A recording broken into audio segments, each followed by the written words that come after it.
Courage, samedi 20h. Vous regardez Télé 4, une station du réseau TVA.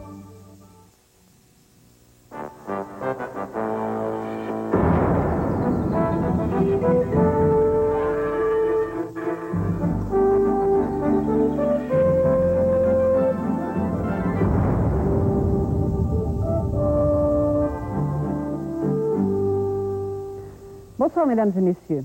À Oka, la tension monte entre la Sûreté du Québec et les Mohawks, pendant qu'à Ottawa, les discussions constitutionnelles se sont poursuivies. Nous cédons l'antenne à Pierre Bruno, à Montréal. Bonsoir, mesdames et messieurs. Ce n'est pas vraiment la crise ouverte à Oka, mais c'est la guerre des nerfs. Il faut dire, la journée était calme aujourd'hui après les incidents de la nuit dernière. Comment s'annonce la fin de semaine? Maintenant, Gaétan Giroir va nous le dire dans quelques instants. Il est sur place. Sont réunis en ce moment le ministre de la Sécurité publique, Claude Ryan, le ministre aux Affaires autochtones, Christos Syros, avec le chef des Premières Nations, Ovid Mercredi. Lui, il est venu d'urgence d'Ottawa.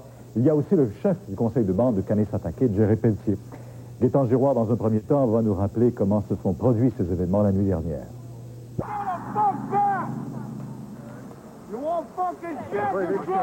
La tension n'avait pas été aussi vive depuis la crise de l'été 90, lorsque policiers et Mohawks se sont retrouvés face à face en fin de soirée dans un rang d'Oka. Une autopatrouille qui circulait sur le rang du milieu s'est fait barrer la route par 4 ou 5 voitures avec une vingtaine d'individus masqués. Les policiers qui prenaient place nous ont appelés en rempart. Lorsqu'on est arrivé sur les lieux, il y avait déjà encore plus de voitures et de gens masqués, avec quelques-uns avec des bâtons qui bloquaient la route. Pendant 3 heures, une cinquantaine de policiers ont fait face à une centaine de Mohawks. Il n'y a eu aucun affrontement, mais les Mohawks étaient chauffés à blanc puisqu'ils sortaient à peine d'une réunion de leur communauté destinée à dénoncer la Sûreté du Québec. On a même décidé lors de cette réunion d'ériger à Oka des guérites pour vérifier l'identité de tous ceux qui entrent sur ce territoire Mohawk. Je perds la sécurité intérieure des gens. Je veux dire, parce que les gens filent en ce moment bien insécures à cause de beaucoup d'harcèlement des gens de la Sûreté du Québec. C'est la Sûreté du Québec qui a désamorcé la bombe à 3 heures du matin en retirant ses troupes du rang. Les Mohawks se sont alors dispersés. Mais les troubles n'étaient pas finis. Un patrouilleur a pris en chasse un jeune Mohawk sur la route qui longe la Pinède. La course s'est terminée à l'entrée du boisé où s'est engouffré le fuyard.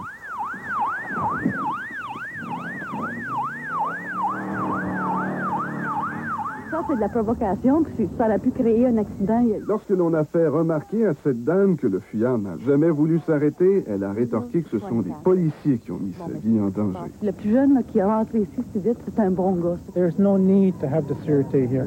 On n'a pas besoin de la Sûreté du Québec, clame le chef d'Oka, Jerry Pelletier.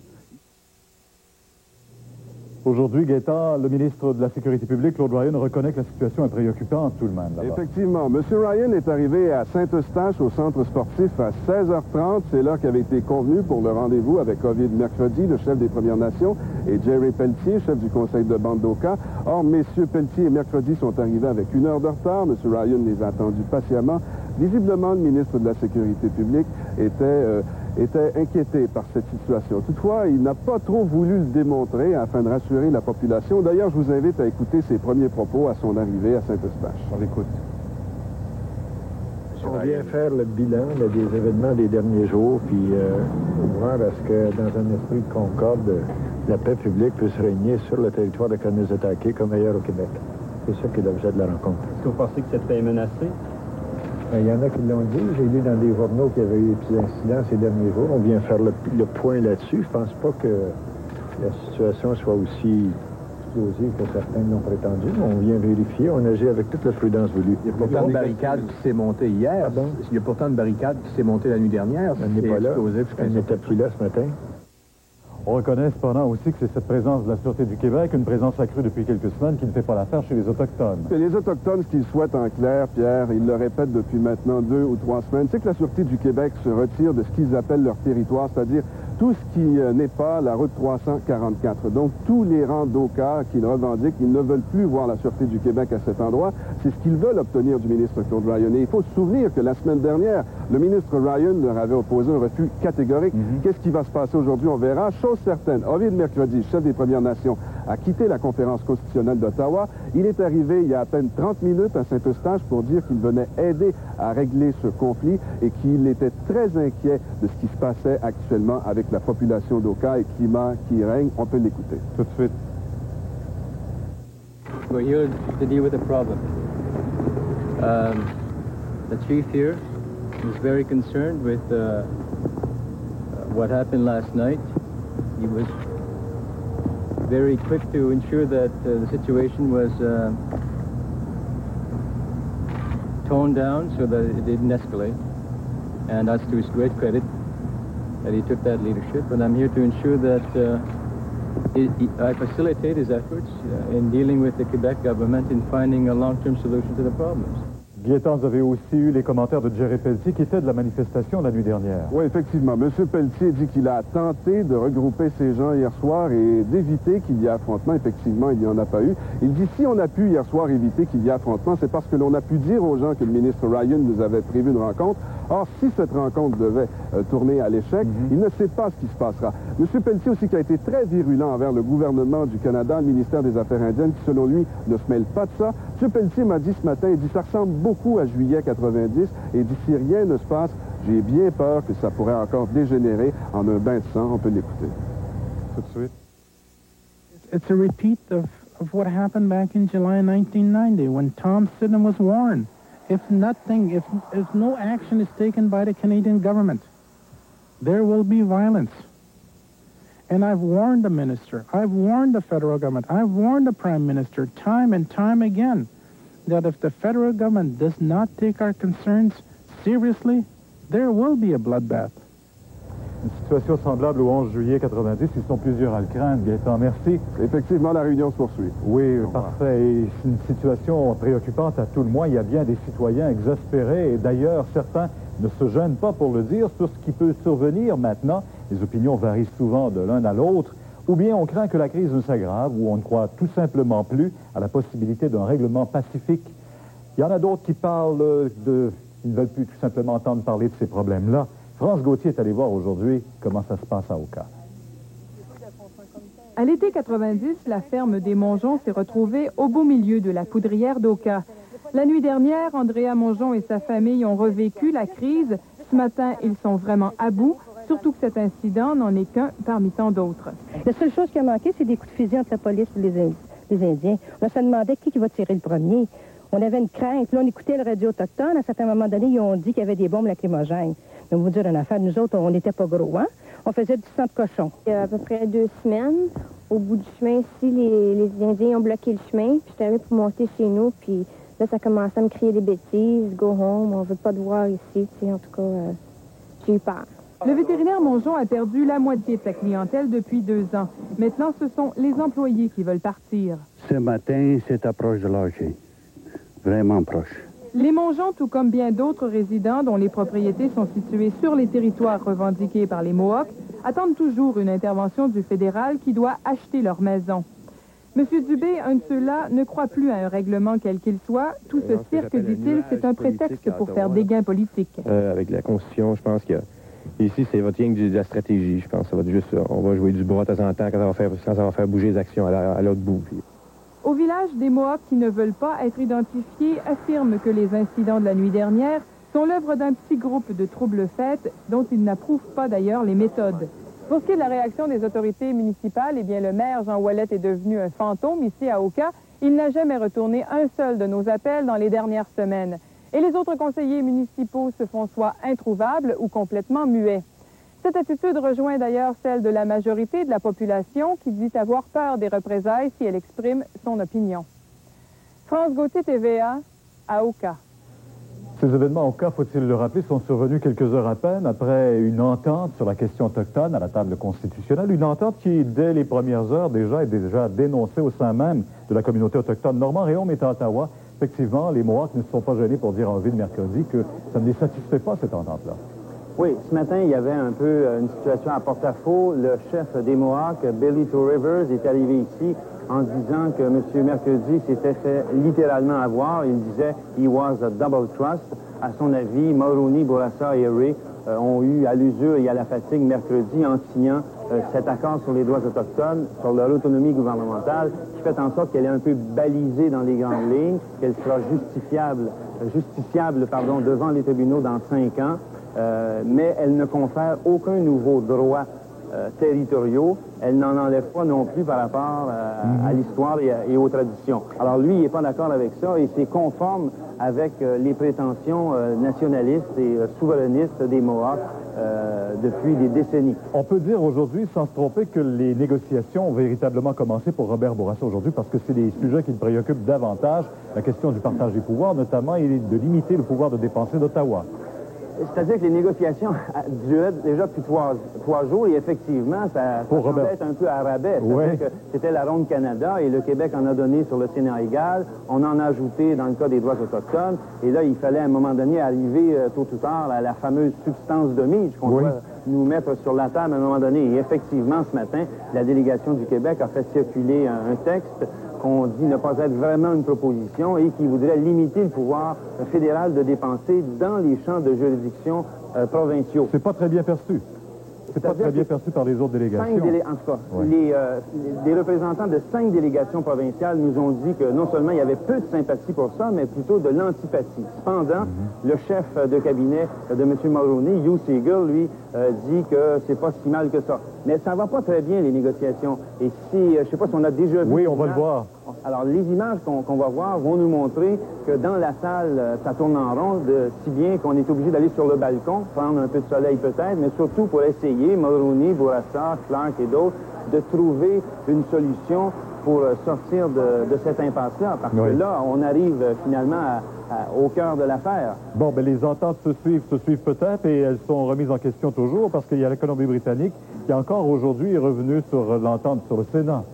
Oui, M. Harcourt maintient son recul. Il veut au moins 4 ou 5 députés de plus à la Chambre des communes pour acheter finalement l'accord sur le Sénat égal. Et il y a Two Rivers sur les droits autochtones. En 2 mots, est-ce que ça risque de se poursuivre au cours de la fin de semaine, cette rencontre constitutionnelle? Il semble assurer qu'on n'est pas sorti du bois ici aujourd'hui, que demain on y sera encore pour toute la journée et que peut-être ça pourrait se terminer demain soir. Permettant ici à M. Mulroney, soit demain soir ou dimanche, d'aller voir son caucus à Drummondville et de jouer un peu du violon sur les succès des derniers jours. J'espère que vous n'aviez pas trop de choses à votre agenda pour la fin de semaine. Au revoir, Normand. Au revoir. Après la pause, on ira pour la suite des informations.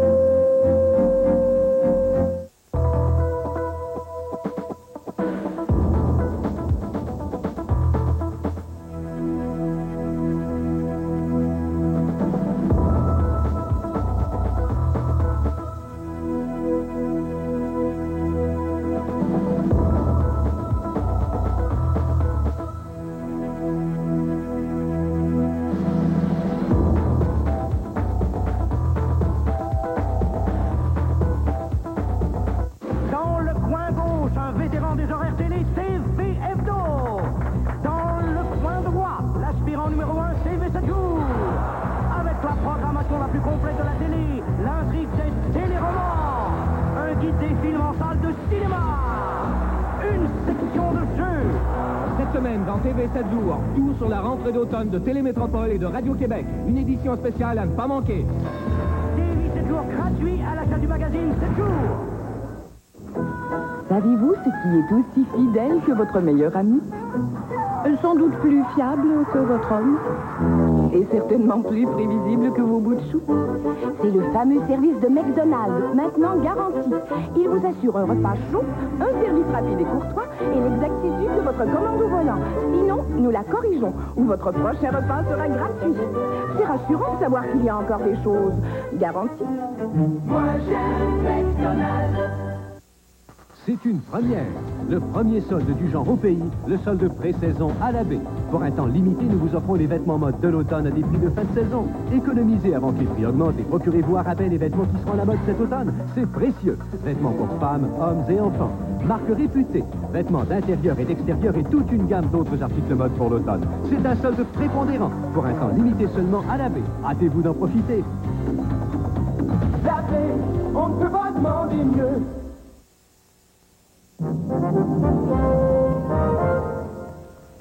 Eh bien, c'est dans 42 heures que se donnera le départ de la 3e Transat Québec-Saint-Malo. Le beau temps aidant, de nombreux curieux assistent aux préparatifs des voiliers dans le Vieux-Port. La Transat Québec-Saint-Malo 1992 se prépare pratiquement depuis la fin de celle de 1988. Les organisateurs sont allés chercher $1 demi-million en fonds publics et autant en fonds privés. Des délégations de marinaires françaises font le voyage. Alors, on a des groupes, ça se dénombre par centaines, des groupes qui viennent de l'Europe pour la régate, c'est-à-dire c'est qu'ils soient des accompagnateurs d'un coureur. Si on se réfère à Haute-Normandie, par exemple, hier, on avait 200 personnes qui étaient ici. On pense avoir 200 journalistes hors Québec au départ de la Transat. Malgré les critiques qui voudraient voir les fonds publics investis dans d'autres événements touristiques, la Transat fait rouler l'économie. Comme on pratique un métier un peu particulier, des opportunités de Transat, c'est un peu comme les congrès pour les professionnels. En fait, pendant ces 10 jours-là, pour nous, c'est 10 jours de congrès qui nous permettent de rencontrer les gens du métier, qui nous permettent d'échanger sur les matériaux, sur les nouvelles techniques. Il y a énormément d'informations qui sont véhiculées. Les motivations des amateurs sont variées. Les bateaux. Ouais. Moi, j'ai des ancêtres qui sont marins. Je suis au Canada depuis 2 semaines et demie.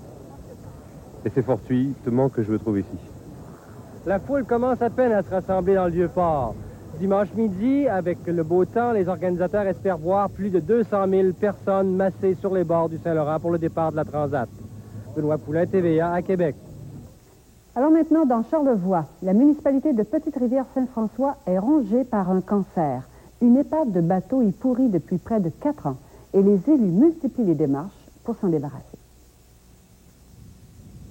Une grande partie de la renommée de Charlevoix peut être attribuée à la splendeur de ses paysages. Et Petite-Rivière-Saint-François offre un bel exemple de ces images de type carte postale. Mais voilà qu'au cours d'une nuit sans lune d'automne 1989, une plaie s'est installée. Le propriétaire d'un bateau voué à la démolition y faisait remorquer son épave sans autorisation au quai de l'endroit, dans le but inavoué de le laisser pourrir sur place. C'est que c'est le genre de baume qu'il avait laissé aux gens de Petite-Rivière en disant « Oui, on vient chez vous démolir, puis ça va créer de l'emploi. » Mais c'est pas ça qui s'est fait. Hein. Le prix de l'acier étant très bas, il est tout à fait illusoire de penser qu'on pourrait rentabiliser le démantèlement d'un bateau comme celui-là. Et ce qui est venu compliquer le dénouement de ce dossier, c'est que le bateau a changé de propriétaire depuis le temps et que malgré les appels répétés du maire, la carcasse continue à pourrir et les déchets de s'y accumuler. Il y a même eu un incendie à bord qui a duré 4 jours. Comme il y a un projet de rénovation du quai, un projet de 500 000 qui est sur le point de se concrétiser, et qu'à ce moment la municipalité deviendrait propriétaire des lieux, le maire Bouchard demande au gouvernement fédéral de faire le nécessaire pour faire disparaître le Bonavista. Une mise en demeure a déjà été envoyée au propriétaire, un résident de Québec. Puis la principale condition, c'est de voir ce bateau-là disparaître. Hein. Et puis, mais ça serait sensiblement supposé se faire cet automne. Si le bateau était encore là cet automne, ça pourrait retarder sensiblement le projet de rénovation du quai. Mais il y a aussi une autre épave à déloger, une barge qui est amarrée là depuis 12 ans et qui appartiendrait au même propriétaire. Alors que nos gouvernements interviennent à la moindre alerte à la pollution, on peut se demander comment il se fait qu'on a toléré si longtemps la présence d'un tel cancer ici. Chose certaine, la population de Petite-Rivière-Saint-François et ses élus n'ont plus l'intention de tolérer une telle situation et de laisser leur territoire devenir un dépotoir maritime. Bernard Chabot, TVA, à Petite-Rivière-Saint-François. Le coroner Bouliane, chargé de faire enquête sur le transport scolaire, aura fort à faire. Une équipe de tournage de Sherbrooke a obtenu des images saisissantes, démontrant que la vie des écoliers est parfois en danger. Ces images ont été tournées le 28 août 91 par une mère de Bishopton qui voulait croquer sur le vif ses 2 enfants qui prenaient l'autobus scolaire pour la première fois de l'année. Regardez ce qui suit. Juste comme les enfants allaient traverser la route 112 alors que les clignotants du véhicule scolaire fonctionnaient depuis un moment et que le panneau de signalisation se déployait, l'autobus a été doublé. Vous avez bien vu, par un autre autobus scolaire.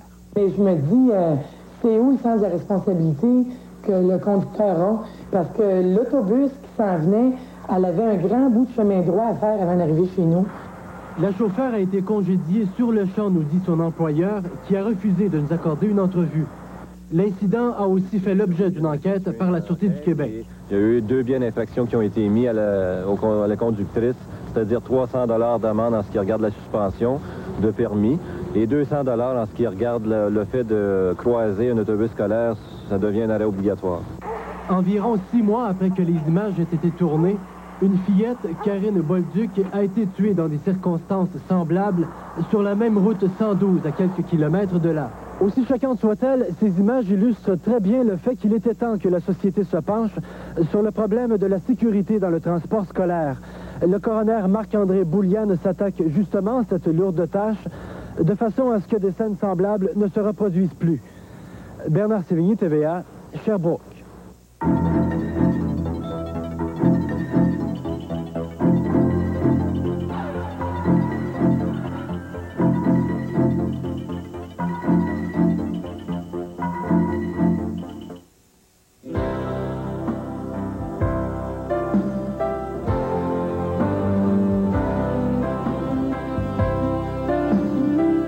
Fleur de lys, une valeur sûre. Pour Mazda, les rétroviseurs chauffants et le réservoir grand format pour liquide lave-glace de la nouvelle 626 Chronos sont aussi importants que son design aux lignes fluides. Doté d'un moteur V6 optionnel et offrant plus d'espace pour la tête et les jambes que la Camry ou l'Accord, voyez la Mazda 626 Chronos 1993. Conçu pour vous et votre petite famille, voilà pourquoi tous vos goûts sont dans la voiture. Ça vous dépasse, hein? À quelle heure ça se lève, ces gens-là? À quelle heure ça se couche pour être debout si vite? Vous aimeriez peut-être en faire autant, n'est-ce pas? Peut-être pas. Décommable, en toute confiance et sécurité, vous propose un luxueux réfrigérateur Kelvinator de 17,4 pieds cubes, doté entre autres de tablettes en verre et de balconnets réglables dans la porte. Seulement 759 $. Combinez-le à une cuisinière Kelvinator avec porte en verre noir et minuterie électronique pour 599 $. Accompagné de la sécurité des 10 engagements. Ce ne sont là que quelques exemples. Alors, imaginez la suite à l'un des 5 décommables Léon. Vous avez entre 14 et 21 ans, devenez mannequin avec Place Fleur de Lys. 15 semi-finalistes seront retenus pour la soirée gala. À gagner 2 portfolios, 2 cours de mannequin, 2 contrats d'1 an avec l'agence Carmélie et 2 garde-robes de 1 000 $ de la baie. La rentrée scolaire à Place Fleur de Lys, une valeur sûre.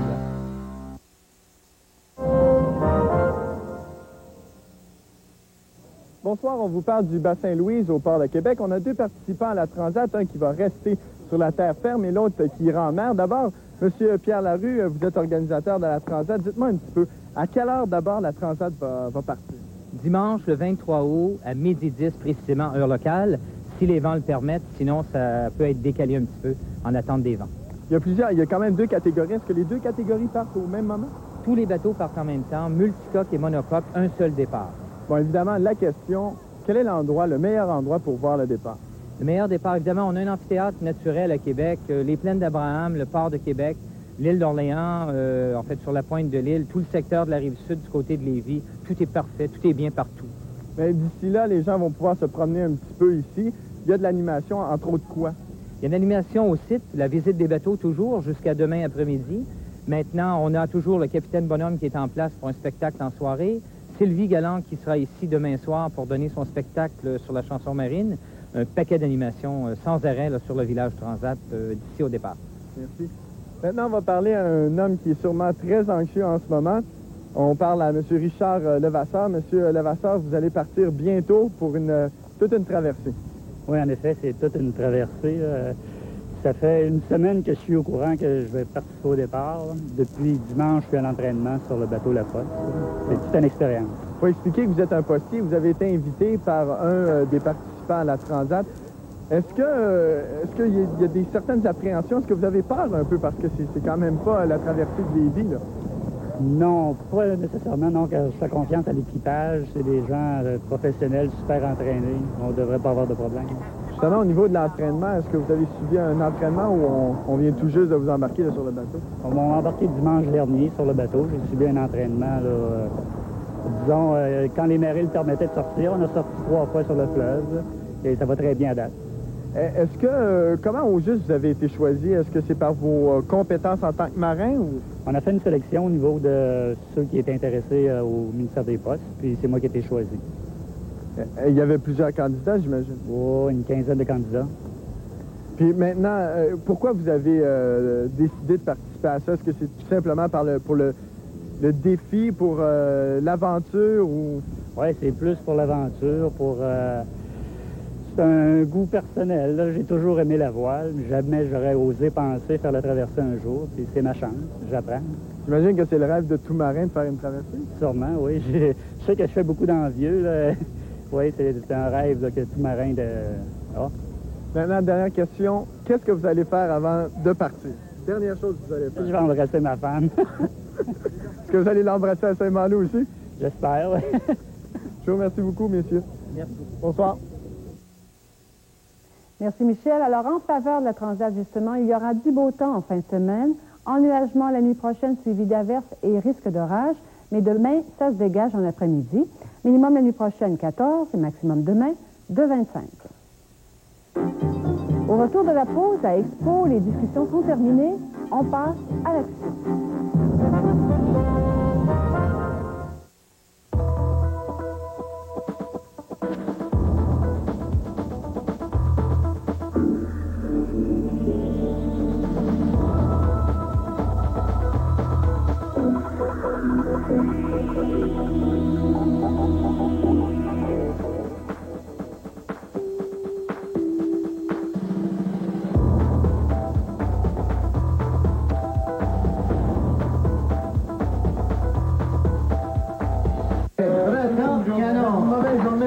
J'allume la télévision, là.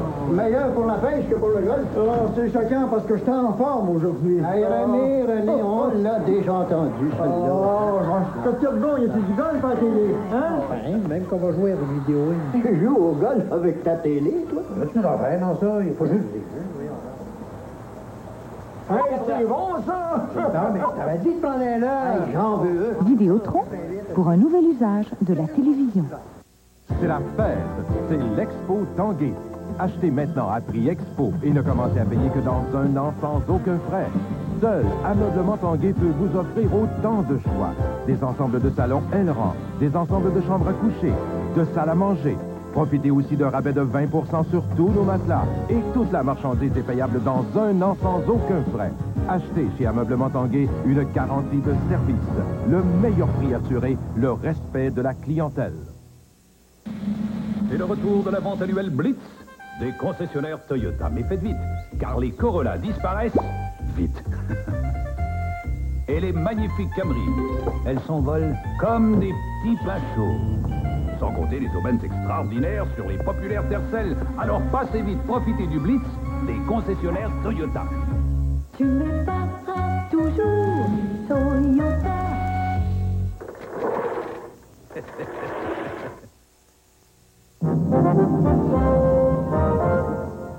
Eh bien, après plusieurs jours de controverses, les spectateurs d'Expo Québec ont enfin eu droit en après-midi au premier saut de bungee. Et le public peut maintenant se risquer. Comme cela avait été prévu avec la CSST, c'est l'un des administrateurs de la compagnie qui a réalisé le premier saut de 150 pieds.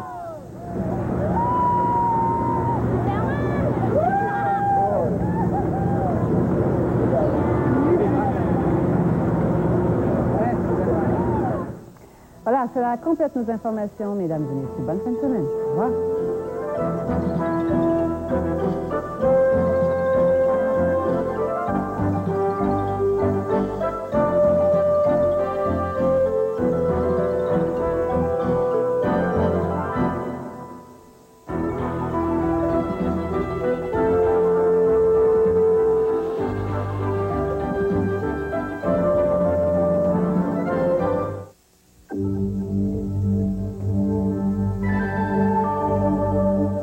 Regardez Télé 4, une station du réseau TVA. Cette fois-ci,